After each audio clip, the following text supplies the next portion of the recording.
The reasons why nice guys always seem to finish last is because that's the only thing they have going for themselves. And that is not something they want to think of as something that is the reason why, but it is, unfortunately. Like, if you call yourself a nice guy, then what else do you really have to offer to the world or to a woman, hypothetically? Because, first of all, something like a nice guy should be seen through your actions and not your words. Because how can your words be nice? I mean, your words can be nice, but at the end of the day, actions, they do even speak louder than words. So, what's the point of your words if you don't follow it up by good actions?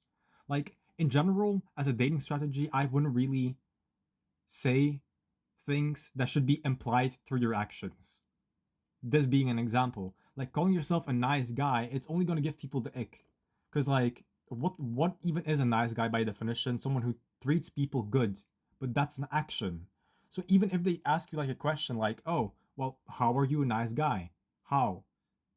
How do you answer that question? Like, "Oh, well, I hold the door open for a woman." Everybody does that. Or I once gave 50p to a homeless person. Wow. Everybody does that. Like, you know what I mean? Like, being nice in the dating market is something that is already expected by women in the first place.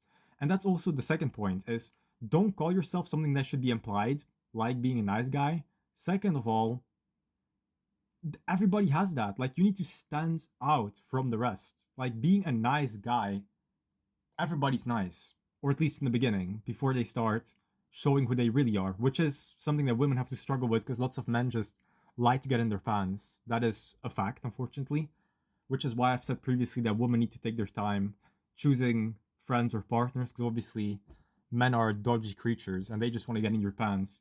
Anyway, the reason why nice guys finish last is because that's the only thing they have to offer, and also because it's a given. Like a nice guy, of course, a guy is gonna be nice to you to date you. You know, like make yourself different from the rest. Like get a hobby, get a job. You know, do things in life that make you different from the rest. But if you just say, "Oh, I'm a nice guy," okay, congratulations, nothing's gonna happen in your life.